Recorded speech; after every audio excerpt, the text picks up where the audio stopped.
Tetapi hari ini umat Islam Indonesia mungkin 99% sudah tidak percaya mereka zuriat Nabi. Boleh dibikin sebuah polling itu. Yang masih diem aja kiai-kiai itu udah nggak percaya mereka zuriat Nabi.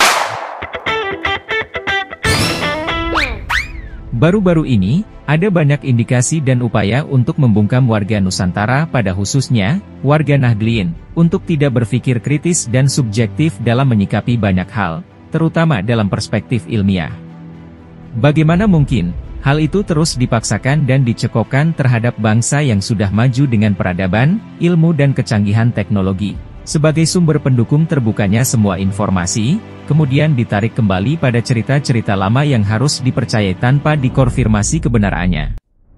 Di era digital saat ini, masyarakat tentu akan menilai apa yang dilakukan oleh beberapa orang akan kebenaran suatu hal, termasuk apa yang telah dilakukan oleh Kiai Haji Imaduddin Usman Al-Bantani dalam sebuah tesisnya mengungkap kepalsuan nasab Habib Ba'alwi.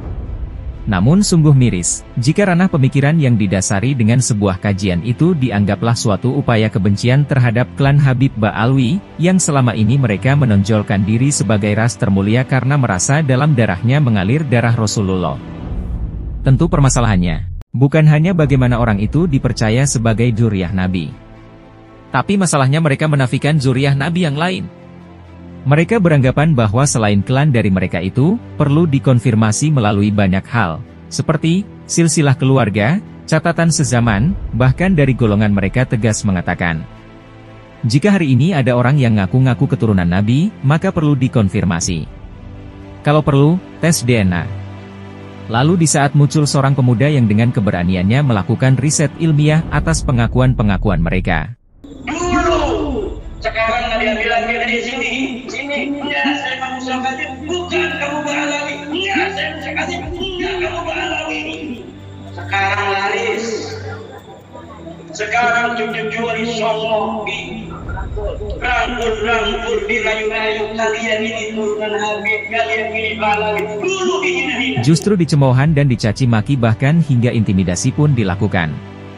Dan yang paling miris juga, hal ini dilakukan oleh setingkat pengurus-pengurus tinggi NU, yang semestinya harus memperlakukan adil dan objektif dalam masalah ini. Tidak justru membuat tuduhan-tuduhan, seakan-akan apa yang dibuat oleh Kiai Imaduddin dalam mempersoalkan ketersambungan nasab klan Ba'alwi, adalah cara yang sangat memalukan dan merusak NU. Lalu siapakah sebenarnya yang merusak NU selama ini? Kalaulah mereka para petinggi yang ada di jajaran NU itu tidak terima dengan apa yang dilakukan KH Imaduddin, mestinya mereka bantah secara ilmiah dengan mendatangkan catatan-catatan sezaman yang bisa membuktikan kesyaihan nasab Habib Ba'alwi. Ya, kalaulah tidak bisa membantah tesis KH Imaduddin, mestinya sebagai pemegang amanah warga Nahdliyin, haruslah mampu membuka jalan tengah dengan nilai keadilan yang menyeluruh kepada warga Nahdliyin.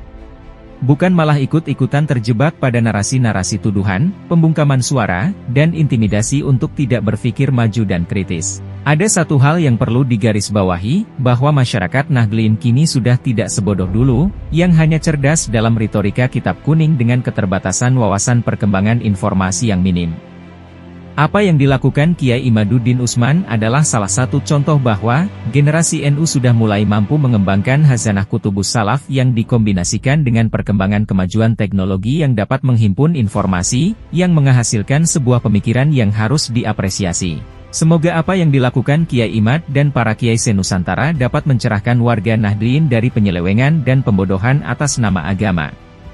Langkah Kiai Imaduddin sudahlah amat tepat dan datang pada saat yang tepat.